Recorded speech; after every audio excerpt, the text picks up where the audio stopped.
an update on what was, what is, and what will be. I'm basically done underneath. It's not 100%. I mean, we still need fluids in the transmission. We still need fluids in the transfer case. The rear drive shaft is in. The front drive shaft is not yet. I need the pinch clamp that goes around the boot. That's the slip joint style, slip yoke style. And it's got a boot that goes over the output shaft of the transfer case, and I need to put that back on. So I need to order that pinch clamp. I don't have the proper size. Otherwise, exhaust is in. We're still gonna have to take out one O2 sensor so we can install the wideband one temporarily. And I don't have any of the skid plates in. I won't put those in until it's done and I'm ready to ship it out.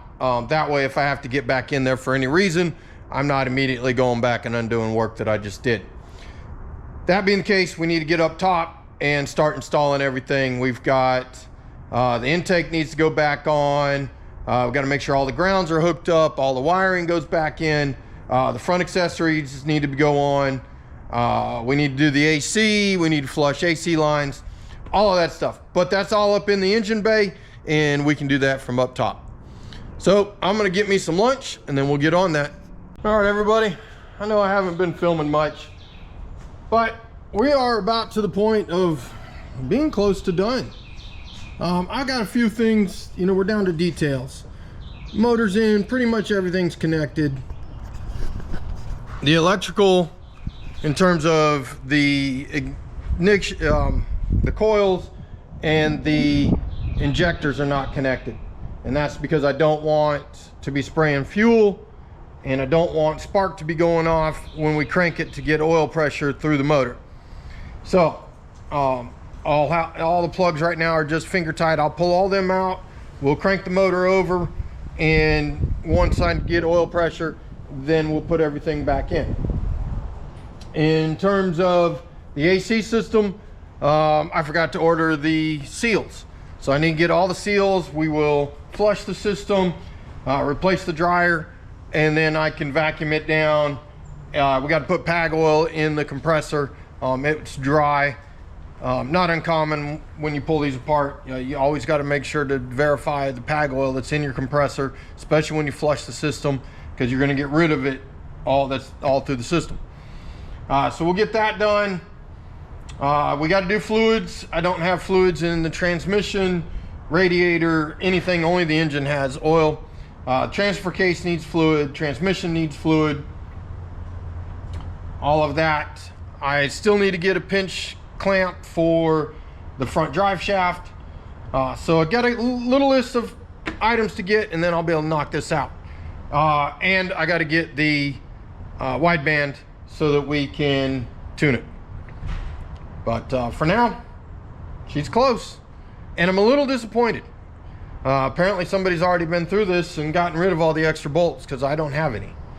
I used every one that I took off. That's a little disappointing. Bummer. Oh well. Don't have any for my extra collection. All right, we'll catch up when I get the parts.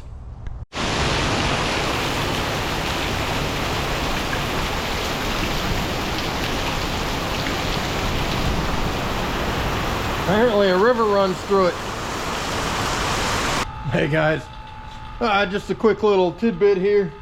I got the Jimmy vacuuming down the AC system, so I didn't film much of just replacing the seals and all that. It wasn't that exciting, but picked this up today.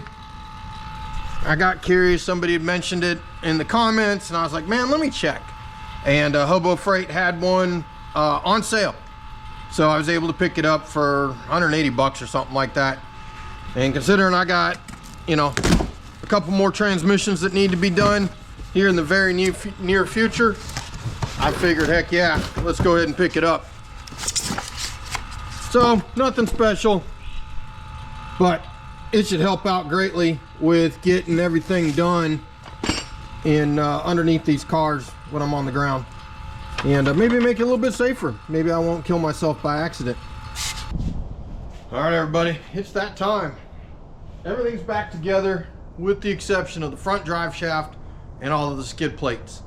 I left the skid plates off, as I mentioned before, because just in case I have to get back in there, I don't want to have to remove them. I almost forgot I had all the bolts sticking in their places for mounting the skid plates, and I would have driven off and lost them down the road. But I did manage to collect them before we've done anything. I've got the AC. It needs to be charged, but it is vacuumed down. All the seals are replaced. Everything's in it.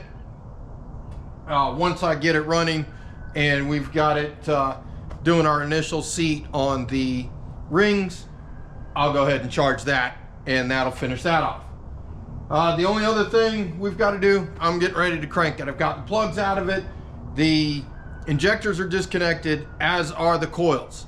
That'll probably throw some check engine codes, and we'll clear that before we get started. But this will let me crank it. We'll get oil drawn up and everything. We've already primed the oil pump. All of that should be good.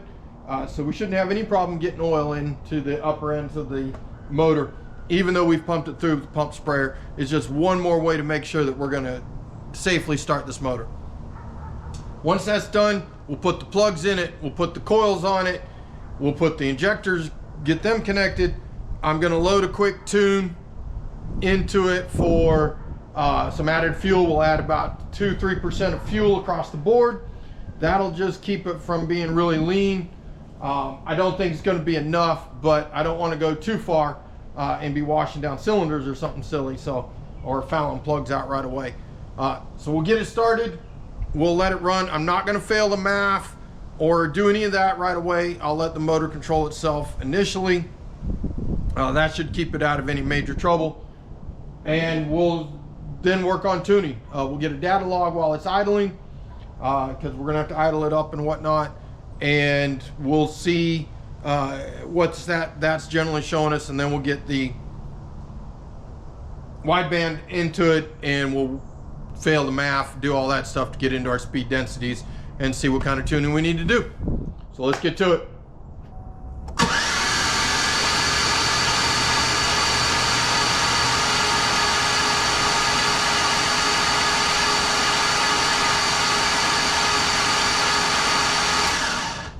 All right, I'll crank on it for a little bit. I'm gonna let it sit. I'm gonna do it a couple more times just to, I wanna let the starter wires and all that stuff cool down. They do get kind of hot. So we'll do that a couple more times and then we'll button it up. Holy cow, who would have thought that'd be so difficult? Darn plugs, especially on the driver's side. Two of them, just the front two especially, just everything's in the way. You can't get to them no matter how you do it. But we're ready to fire it up. So I have checked all the fluids. We got fluid in the transfer case. I put 11 quarts plus in the transmission. We have engine oil. We've got 6 quarts in that. Power steering's full to the top. It's gonna probably run out real quick. I'll need to jump in and put some more in. Coolant is up to the cold mark. It's drained down several times and I've refilled it 50-50 on the mix. So it'll probably go down a little bit as we work some of the air out. Otherwise, we didn't touch the brakes, so they're good. Everything's connected. AC system, obviously we're gonna fill it, but that doesn't quite count. I'll shut it off on the inside before we start so that we're not running the compressor. There is oil and everything in the system, there's just no Freon. So with that, let's see what she does. I've got my tuner set up to scan it, so we'll be monitoring everything on it. Let's fire it up. You guys nervous? I'm a little bit. One quick check, make sure our hoses ain't sitting on nothing.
pressure at idle is about 40, and when we're on it, we're up to 60.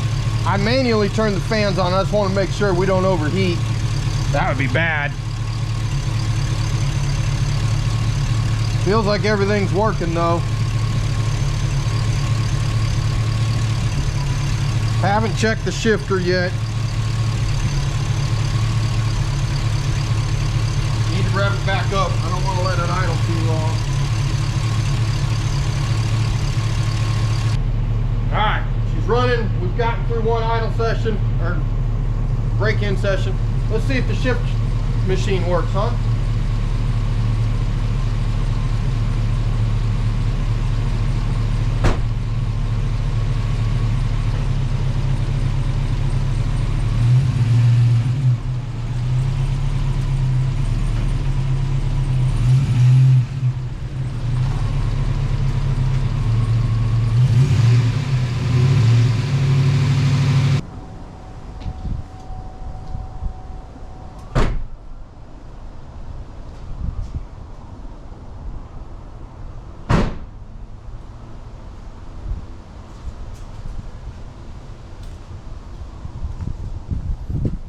Well, shifter actually, transmission feels pretty good. I'm gonna let it cool completely, and then we'll fire it back up and take it for a rip around the block, see how she does. Got to make sure that we seat the rings properly. Otherwise, so far it sounds so good. Did see it through a check engine light. I'm gonna have to see what that is. We'll throw the scanner on it and see what we got. All right, scanner says that looks like bank 2, one of the O2 sensors is not reading correctly. It's on the heater circuit. Need to check the wiring, make sure they're all plugged in properly. Maybe I have one that's not connected. I don't know. We'll get under and look. All right, guys. So, update. We're out on a test drive. I'd let it cool down. I put a little bit of fuel in it, and so far so good. It's running temperature-wise right where it should. Oil pressure's up over 40 while we're cruising. Haven't seen it drop below that, other than when we're at an idle it gets down to about 35, which is pretty good for an LS. One thing I've noticed, that problem with the fuel pump that I mentioned about the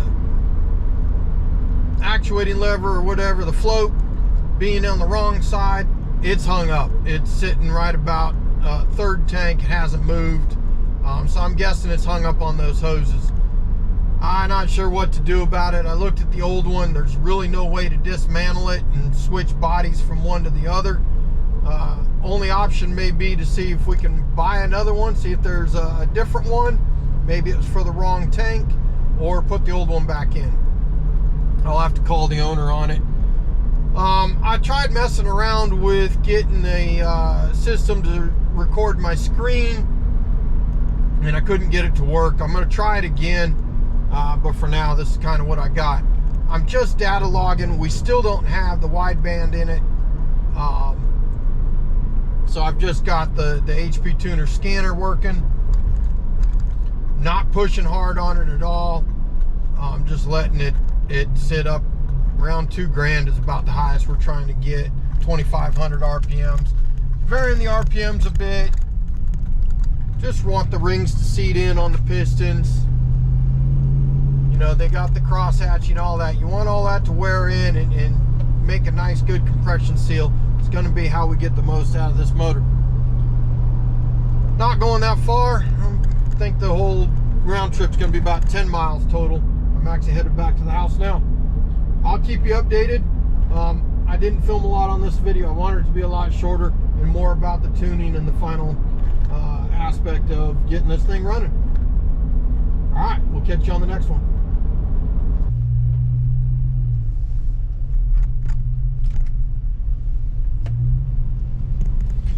Alright guys, well, it's taken me a minute to try to sort through all the little issues. So I didn't get a lot of filming done like I would have liked.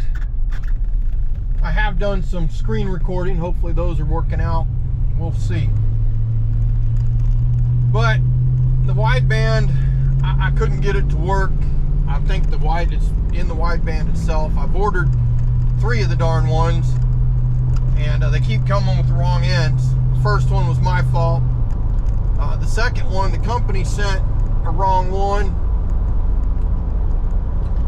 and their picture showed the correct one. The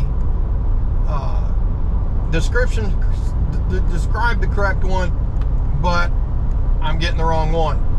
And they've got another item that's the same. The description shows an LSU 4.2, and the picture shows that, but I'm guessing they've got their numbers crossed or something. But at any rate, pulled the one out of the buggy and put it in, and I just couldn't get it to work. It was reading a solid 5 volts all the time, not fluctuating. So either my wideband is broken on the buggy, which is possible, it's been in there a couple of years, or I've got something wrong somewhere in the system and I just can't figure it out. But I'm under a little bit of a time constraint, so we're at this point tuning with the narrow bands, just the regular O2 sensors. This is definitely not the premium way to do this. They're limited on what they can sense. You know, they're fair enough for what they do when your speed density and all that's correct and everything. There are people that tune on narrow bands all the time, and I'm comfortable doing it in this instance because we're really only trying to dial the fuel in a couple of percentage points just to accommodate the greater volumetrics that this motor has. You know, being a 5.7 versus a 5.3. If we were starting out fresh with, you know, we'd built a whole new motor, big cam, and all of that, and it was all even more different than the architecture of this motor, maybe it would be a bigger issue. But really, it shouldn't be that much of a problem. So we're data logging it, and I will hopefully be able to show you, but it's going to take a couple of times of going through, driving it, getting data from the narrow bands, increasing or decreasing fuel as necessary, and then oh darn it, sorry, I'm trying to do too many things. And then as I continually adjust, it'll get dialed in. Then we'll turn the MAF and everything back on. I can't show you. Check engine lights on just because I failed out the MAF, so it's running straight on speed density. We've got the defuel cutoff failed out, a couple of the other items in there just to make sure that it's on the table only. It runs okay, but it does have some issues. The transmission was a little low on fluid, so it kept stalling.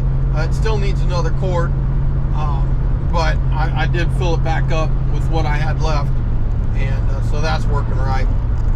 Otherwise, steer's good.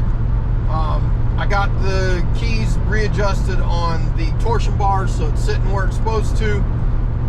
The fuel gauge is working. It does drop, it does raise. It's really slow though. I don't know if that was normal for this vehicle or not. I'll have to ask the owner. But that's where we're at. So I'm going to keep after it. Hopefully we can show you some more. I'll try to get some recording of the adjustments we make, and we'll go from there. All right, so we'll catch you up here soon. All right, everybody. I'm hopeful that we are getting close to the end of all this. I realized last night when I was doing a little bit more tuning that I made a mistake. I had left the short-term fuel trims on, so that was skewing my results, and so I've got them turned off now, and we'll double check. I did end up taking a little bit of fuel out of it because the short-term fuel trims were correcting things. It's been running good. We're still looking a little bit on the rich side, but that's not bad for this motor. especially since it's new. I don't want him to get into a situation where he's running lean and we're knocking, that kind of thing. That'll cause damage. We can run a little rich, it'll run a little cooler, and it won't be that big of an issue. But we'll get some hits on it. Right now, right at this instant, you know, we don't have a lot of data. So let me put some miles on it, see what we get. All right, we're a couple miles down the road, getting some pretty good hits. I'm still not raging on this thing at all, so we're staying under 2,500 RPMs, only hitting about 2,200. But so far, we're still on the rich side. Stoic is like 0.45, and I'm hitting like 0.84, 0.86, 0.89 in there. So we're still up there a little bit. I've got a little bit too much fuel in it. Probably pull out another percent and a half, something like that, just to walk it down a little bit. And then once we can get it in like the 5s, 6s, then the short-term, long-term fuel trims will handle it all. It'll be within a percent or two, and we can leave it alone. But we'll keep walking that in and see where we get. Oh, darn it. I almost forgot. I gotta make sure that the long-term fuel trims are off. Let's see. Just gotta go in here. Where's the cursor?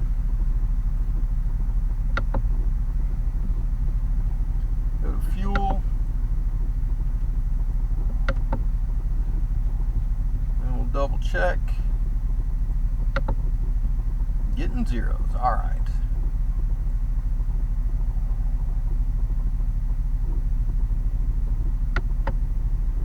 I overshot it a little bit on the last one. I was lean. So we've added some fuel back in it. We'll see where we're at. Might need to add a little bit more back in. The long-term fuel trims were on, and that was screwing it up. Or I shouldn't say they were on. I've got them off in the tune I've got in it, but the tables were still active. I hadn't zeroed the tables. I don't do this often enough. I mean, you know, I do it on occasion, and you forget. You know, it's one of those things. If you don't keep your skills active, then you end up with issues. We are doing better. I'm gonna have to get in there some more, but we're gonna drive a little bit, see how we do. All right, we're headed back out again. We are getting close though. You know, this is just a process. You just got to keep walking it in, slow but sure. And if you try to do too big of a bite when you're doing this, you'll just keep swinging back and forth your mark, and you won't end up hitting what you need to hit. You'll be too lean, too rich, and just keep bouncing around, or just be irritating and frustrating more than irritating. But so little bits at a time. It takes a lot of rounds of adjusting and then going out.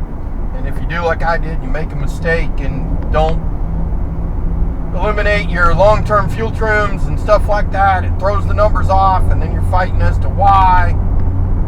And you know, but you get it eventually. So I'm going to do another couple of rounds. The batteries are charged up in the laptop, and we'll get a couple done, see where we're at.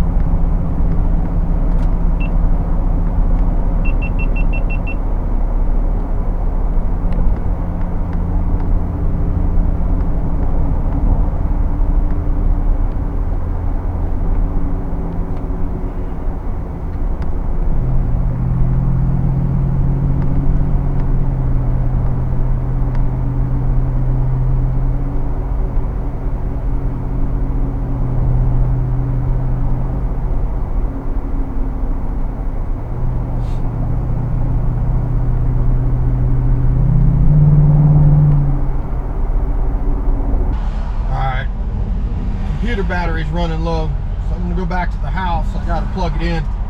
Not gonna risk having it die on me while I'm trying to write a tune or something into this thing. That'd be bad. So we're gonna go charge up, But we're getting there.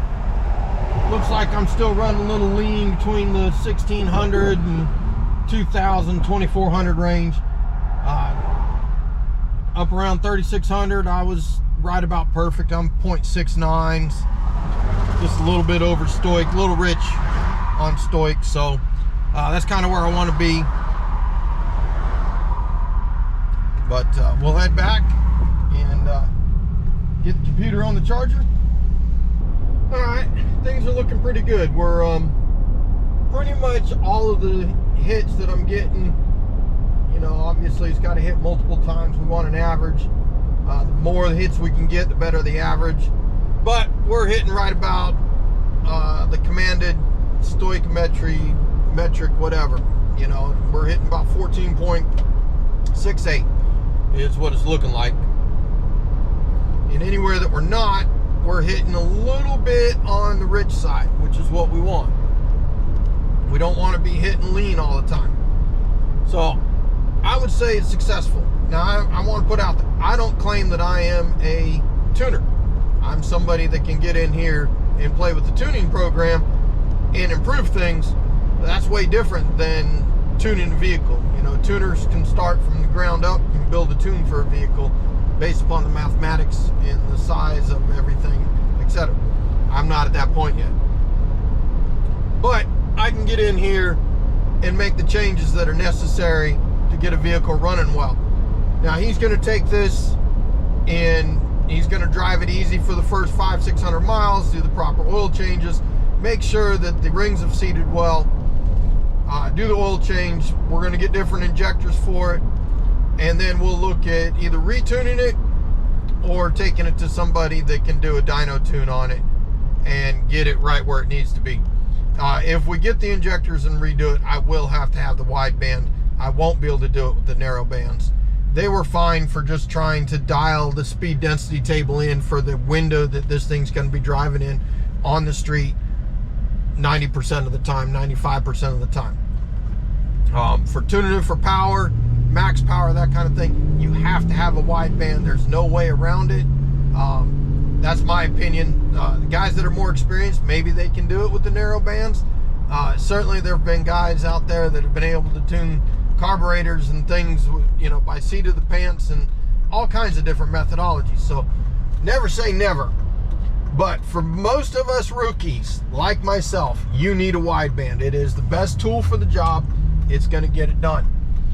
That being said, the Tahoe's finished. I'm ready to turn it over to the owner. He's supposed to be by today. We'll let him take it for a test rip. And we're going to call it quits. I do want to apologize. The video quality on this one is not what I would like. I was learning a lot with all the different new stuff in terms of recording my screen and whatnot. I screwed up a little bit. I take ownership of it. I apologize to you guys. If you suffered through it this far, thank you. Thank you so much. I appreciate the support. And I'm looking forward to getting you some content and entertainment that's much more within my wheelhouse coming up soon. We'll talk to you later.